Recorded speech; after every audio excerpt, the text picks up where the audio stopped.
Wow, what a fortnight. Thanks for all the messages. Most of you get it, some of you think I was harsh. Fair enough, but you weren't on the other side of that screen. So, the fallout. Rachel didn't take final as final. The day after the live stream incident, as I now call it, she and Deborah showed up at my work, my actual office, caused a scene in the lobby, Rachel crying, Deborah demanding to speak to my boss to make him see sense. Security had to escort them out. My boss, thankfully, is a decent guy, heard the short version from me later and just said, "Handle your personal life, Patrick, but not in my lobby." Mortifying. Then came the demands through her newly acquired lawyer, Mr. Samuel. Apparently, I owed her for emotional distress and public humiliation and for all non-refundable wedding expenses. The sheer audacity. Mr. Samuel sent a letter demanding I pay her $10,000 for the deposits she, or her parents mostly, and some of my contributions paid, plus an additional $5,000 for her suffering. My lawyer, Miss Christine, who is a shark, bless her, basically laughed, sent back a very polite letter stating that Rachel voluntarily and publicly breached the implicit terms of our engagement agreement by, and I quote, publicly defaming and expressing contempt for my client, thereby demonstrating a clear lack of intent to enter into the marriage in good faith. We also pointed out that she was the one who broadcast her intentions to an audience. The entitlement from Rachel's side is just staggering. She genuinely seems to believe she did nothing wrong. Her main supporter, Carolyn, has been all over social media with vague posts about toxic men and some people can't handle strong women. Lol. Okay, Carolyn, Rachel's dad, Gregory, actually called me. He's always been a quiet, reasonable guy. He sounded tired. Patrick, son, I know Rachel messed up badly, but it's a disaster. Her mother is beside herself. Can we find a compromise?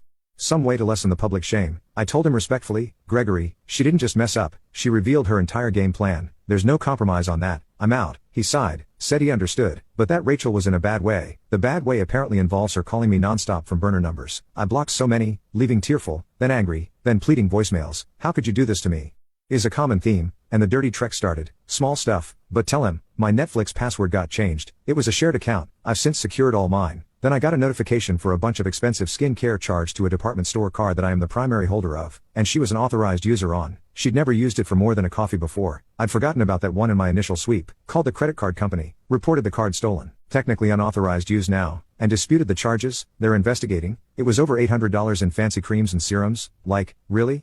Your life is imploding, and you go on a revenge beauty binge on my dime. Miss Christine is already compiling all this. The attempted charges, the harassment at work, the voicemails. She said it paints a picture of someone who is not acting in good faith, which will be helpful if they actually try to sue for those deposits. A couple of our mutual friends have reached out. Some are supportive of me, others are trying the she's really sorry, she's just young and dumb angle. Young, maybe, dumb, not in the way she meant it. Calculating is the word. The biggest headache is the venue. They're holding firm on the deposit, which was significant, about $8,000, half of which I paid directly. Rachel's parents paid the other half. Her lawyer is arguing I should forfeit my half and reimburse them for theirs because I unilaterally canceled. Miss Christine is arguing that Rachel's actions constituted a fundamental breach, making the contract impossible to fulfill under the original pretenses. It's a stalemate for now. It's draining. I'm not going to lie. There are moments when I just feel this wave of sadness for the relationship I thought I had. But then I remember her face laughing with her friends about how clueless I was and the calm returns. This is damage control, necessary.